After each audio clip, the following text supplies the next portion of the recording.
Welcome to NCIX Tech Tips. Today we're going to start a graphics card.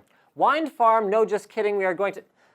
Okay, if you guys keep scripting in jokes for me, I'm going to do that to them every time. I make my own jokes. No, just kidding, guys. We are going to instead walk you through NCIX's complete lineup of R9 280X cards and show you the ins and outs of what you get when you pick this brand or that cooler design or whatever else you might prefer. We're also going to walk you through the price differences between all these different cards, so stay tuned.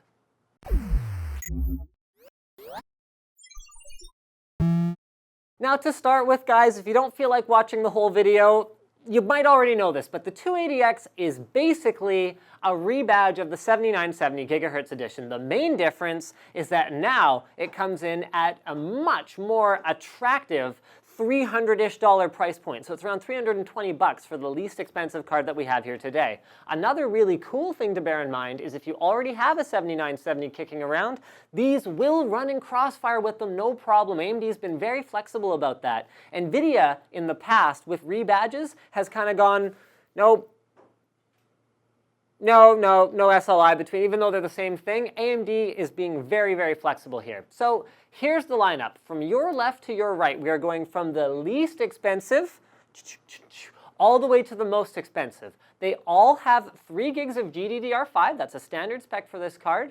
They all support crossfire and Eyefinity technology, zero-core technology for excellent idle power consumption, and let's get into the actual differences, because if we just talk about what's all the same about them, we'll be here forever. So we're going to start off with this PowerColor card. It is the least expensive, but it comes clocked at a bone stock 1 GHz, just like any 7970 GHz edition would have. It has an 8 and 6-pin power connector, a dip switch for dual BIOS, but again, that is a reference card feature. The cool thing about it, though, is you can tweak to your heart's content without worrying about bricking the BIOS, because you can just flip it to the other side and you're up and running again. In terms of outputs, it's got 2 DVI ports, DisplayPort, and HDMI. And remember, all of these new 280Xs are capable of running Eyefinity without a DisplayPort monitor or DisplayPort adapter.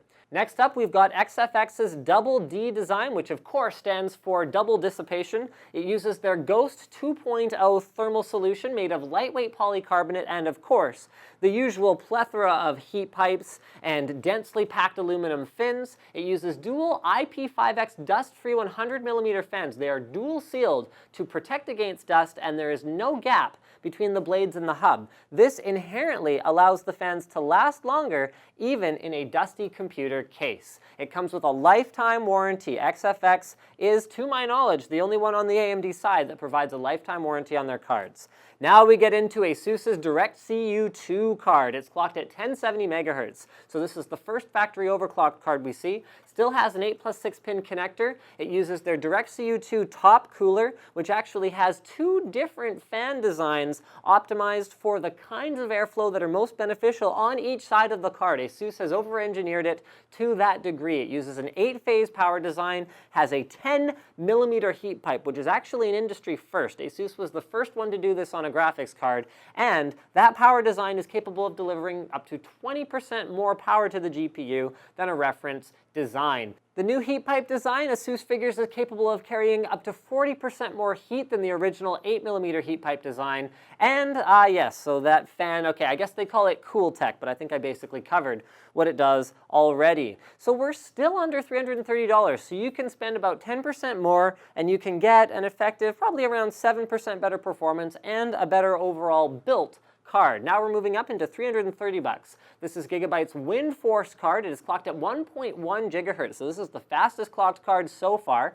It has their triangle cool design, which is basically just kind of a block under some of the fans that directs airflow down towards the PCI Express slot and then up away from the card, enabling it to, well, just run a little bit cooler, just like most cooler designs are designed to do. It is the only triple fan cooler that we have here, and in general, unfortunately, triple fan coolers can tend to be a little bit louder, but there is no denying that the Windforce design dissipates a ton of heat. This one has a non-standard DisplayPort setup, and that is to say it has 2 mini DisplayPort ports, an HDMI port, and a DVI port. All the other ones that we've seen up till now have had the standard configuration. Next up, we've got MSI's Gaming Edition card. It features their Twin Frozer 4 cooler, so that means they've got their propeller blades, they've got their dust elimination, which is different from a dust-proof fan, because what these do is they actually spin backwards aggressively on startup to pull dust away from the card and out of the aluminum fins that's been caked up in there. Then they turn back around and go the other way for regular cooling. It features military-class components, so that's high-C caps, solid caps, super ferrite chokes, and just generally better quality overall buildness. It has a dual BIOS switch, so again, you can switch between one BIOS and another one. You can even try loading up weird third-party BIOS without worrying about completely bricking your card, and has the same non-standard display configuration as the Gigabyte card with 2 mini DPs, an HDMI, and a DVI port. Next up, we've got the Sapphire Dual X. We're still in that $330 price bracket, guys. Very mild overclock, 1.02 gigahertz. It raises the question, why did they bother to do it? Well, at least it's clocked a little higher than a reference one. It has an 8 plus 6-pin configuration for the power, uses their Dual X fans, as well as, of course, a nice 8mm, 6mm heat pipe combination unit that carries the heat away from the GPU to the aluminum fins. It has a stealth look, so there's no LEDs anywhere, but most of these cards up till now haven't had LEDs. It's UEFI mode, boots faster, and can wake from sleep faster, so it's fully UEFI compatible. It supports secure boot in Windows 8, so if you're into that sort of thing, then there you go. Slightly faster boot times are never a bad thing. Next up, we've got Sapphire's VaporX card. You can tell just from the weight that this one costs more. It's around 360 bucks, clocked at 1070 megahertz, dual 8-pin connectors, full back plate, very, very sexy looking, and uses a vapor chamber cooler design similar to heat pipes, except instead of having that, it's actually a similar material inside of them, inside of tubes that carry heat away from somewhere, it's actually inside a flat piece of usually copper on either side that allows the heat to be spread out much more effectively than with heat pipes. So the first time we saw this was actually in an AMD reference card a number of years ago, but it kind of comes in and out of vogue as time goes on, and it is definitely an excellent design, so I'm happy to see that on their VaporX card. There is a toggle for dual BIOS. It has a UEFI versus legacy implementation, just like the lower-end Sapphire card, and I think that's pretty much it to say about that one, which leaves us with the big kahuna. This is ASUS's Matrix card. This is the 280X Matrix, and you might be wondering, why is it that I can buy an ASUS ROG card for 380 bucks? And the answer is quite simple. It's because they did the engineering involved in building a massive triple slot, higher than normal height monstrosity card of a thing like this back when it was called the 7970 gigahertz edition, and back when it was a more expensive card. So ASUS has done us all a favor by taking that design that they already put the R&D into and bringing it down to a very attractive price point, 380 bucks. This card does overclock very well. We have tested it in the past. It's not really any different now, so it's clocked at 1.1 gigahertz by default, but trust me, it goes higher than that. It uses 2 8-pin power connectors. It is crazy modding friendly, so you can check all your voltage points. You can overvolt the card to your heart's content. It's got a massive unisync that's under the dual fan cooler, and those are thick, static pressure optimized fans because of its triple slot cooler design. It's got LEDs on the top of it that look awesome. It has onboard buttons for fan adjustment and voltage adjustment on the fly.